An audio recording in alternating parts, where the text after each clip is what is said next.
कांग्रेस के पूर्व अध्यक्ष राहुल गांधी का मजाक आए दिन उनकी ही किसी नादानी की वजह से बनता है। न सिर्फ नादानी बल्कि चीजों के बारे में ना जानना और सरकार से उनकी मांग भी करना, ये एक अलग पड़ाव की नासमझी है जो सिर्फ राहुल गांधी ही दिखा सकते हैं। दरअसल राहुल गांधी ने पुडुचेरी में पार्टी के प्रचार अभियान की शुरुआत कर दी है, जहां मछुआरों के बीच उनसे बातचीत के दौरान राहुल गांधी ने कहा, सरकार ने किसानों के खिलाफ 3 विधेयकों को पारित किया है जो देश की रीढ़ है।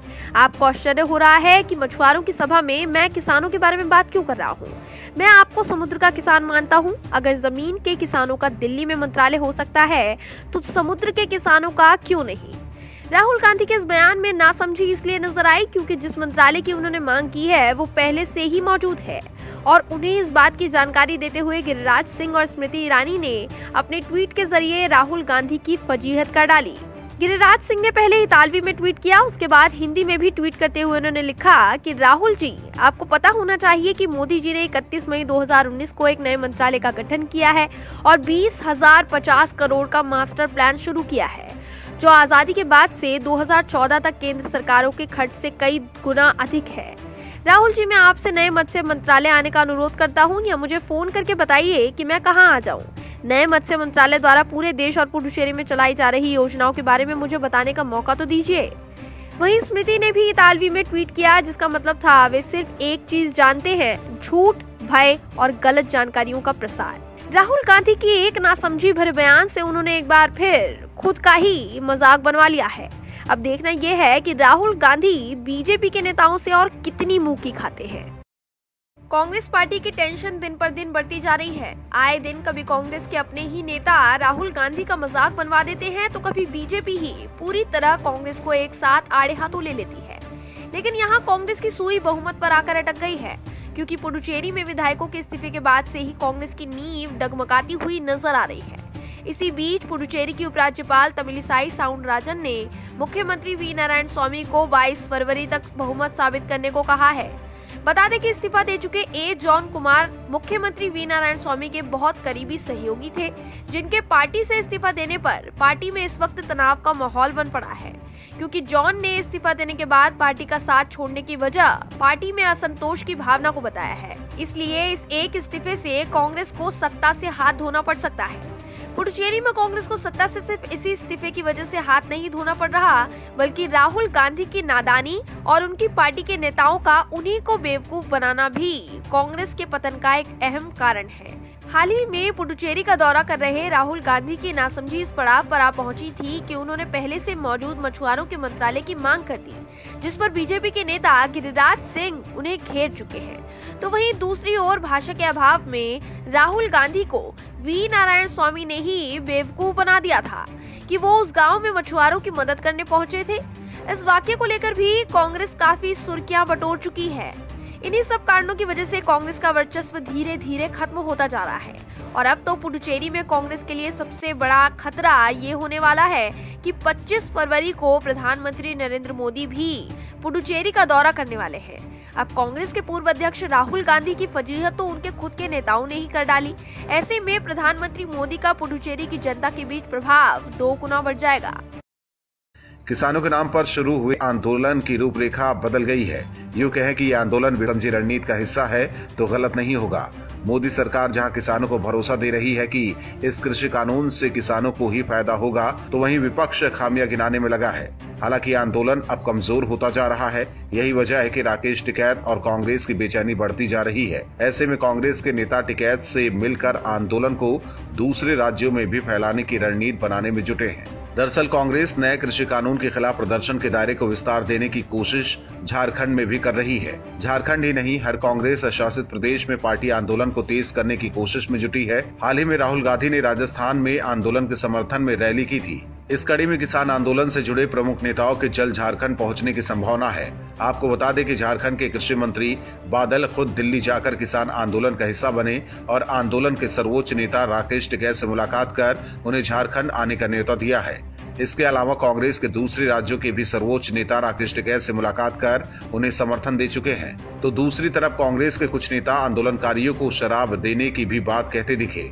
ऐसे में साफ है कि राकेश टिकैत कांग्रेस के इशारों पर विपक्ष की ओर से बैटिंग कर रहे हैं। इतना ही नहीं, किसानों के नाम पर खालिस्तानी मूवमेंट को भी प्रमोट किया जा रहा है। हालांकि मोदी सरकार भी एक्शन में है और देशद्रोहियों को चुन चुनकर सलाखों के पीछे भेजा जा रहा है। वहीं आंदोलन की पोल खुलने के बाद अब लोग भी टिकैत का साथ छोड़कर घरों को लौट रहे हैं। यही वजह है कि राकेश टिकैत के पसीने छूट रहे हैं और अब टिकैत विपक्ष के साथ मिलकर गैर बीजेपी शासित राज्यों में लोगों को अपने साथ लाने की रणनीति बना रहे हैं। हालांकि टिकैत और कांग्रेस के लिए ये इतना आसान नहीं है, क्योंकि खालिस्तानियों ने आंदोलन को हाईजैक कर सारा गणित ही बिगाड़ दिया है। महाराष्ट्र की राजनीति में फिर एक बार सरगर्मियां तेज हो गई हैं। इस बार तनातनी का माहौल गवर्नर भगत सिंह कोश्यारी और उद्धव सरकार के बीच बन चुका है। उद्धव सरकार उपराज्यपाल कोश्यारी को अड़ियल रवैया दिखा रही है, तो वहीं कोश्यारी ने भी उद्धव सरकार की दुखती नस पर हाथ रख दिया है।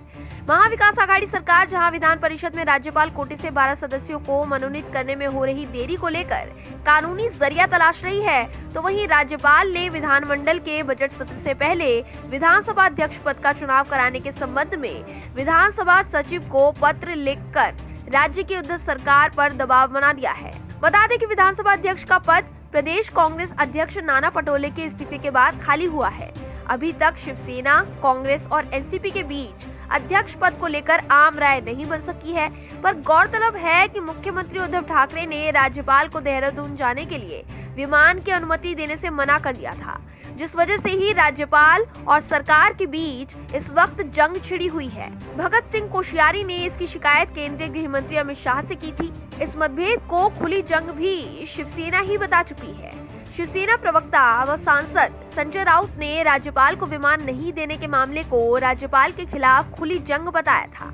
बता दें कि महाराष्ट्र में 1 मार्च से विधानमंडल का बजट सत्र राज्यपाल के अभिभाषण के साथ शुरू होगा। हालांकि राज्य में विधानसभा अध्यक्ष चुनाव आम सहमति से कराने की परंपरा रही है, लेकिन एमवीए के नेताओं को शक है कि गुप्त मतदान की प्रक्रिया में क्रॉस वोटिंग हो सकती है, और अगर ऐसा हुआ तो इसका फायदा भाजपा को मिल सकता है, जो वो बिल्कुल नहीं चाहते। इसी बीच महाराष्ट्र के पूर्व मुख्यमंत्री देवेंद्र फडणवीस ने भी उद्धव सरकार को घेरा और कहा कि सरकार के पास प्रचंड बहुमत है, फिर वह विधानसभा अध्यक्ष चुनाव कराने से घबरा क्यों रही है? क्या सरकार का अपने विधायकों पर विश्वास नहीं है? फडणवीस की इस टिप्पणी का जवाब संसदीय कार्य मंत्री अनिल परब ने दिया है। उन्होंने कहा कि कुछ दिन इंतजार करें, बाद में स्पष्ट हो जाएगा कि कौन घबरा रहा है और कौन नहीं। एमवीए के नेता भले ही कुछ भी कहे, लेकिन इतना तो साफ होता दिखाई दे रहा है कि महाविकास आघाड़ी को अपनी सरकार का पतन होता दिखाई दे रहा है, जिसे स्पष्ट न करते हुए वो डैमेज कंट्रोल में जुट गई है। ऐसे में कोश्यारी और उद्धव सरकार के बीच जंग कब और कैसे थमेगी, ये देखना दिलचस्प होगा। हम दो हमारे दो का नारा देने वाले कांग्रेस के पूर्व अध्यक्ष राहुल गांधी अब खुद ही अपने नारे में फंस गए हैं। कांग्रेस का अपना कदम ही दोगली राजनीति की ओर इशारा कर रहा है। भरी सभा में राहुल गांधी ने बीजेपी पर पूंजीपतियों को फायदा पहुंचाने का आरोप लगाया था, लेकिन अब वो खुद इन पूंजीपतियों को फायदा पहुंचाने के काम में लग गए हैं, जिस पर सबूतों के साथ बीजेपी ने राहुल गांधी पर निशाना साधा है। दरअसल अडानी ग्रुप राजस्थान में 9700 मेगावाट के सोलर, हाइब्रिड और विंड एनर्जी पार्क विकसित करने जा रहा है। 5 सोलर प्रोजेक्ट्स पे ये कारोबारी समूह 50,000 करोड़ रुपए का निवेश करेगा। उधर महाराष्ट्र में शिवसेना, कांग्रेस और एनसीपी गठबंधन वाली सरकार ने दिघी पोर्ट अडानी ग्रुप को सौंप दिया है। बता दें कि अडानी ग्रुप ने 705 करोड़ रुपए में दिघी पोर्ट लिमिटेड की 100% हिस्सेदारी खरीद ली है।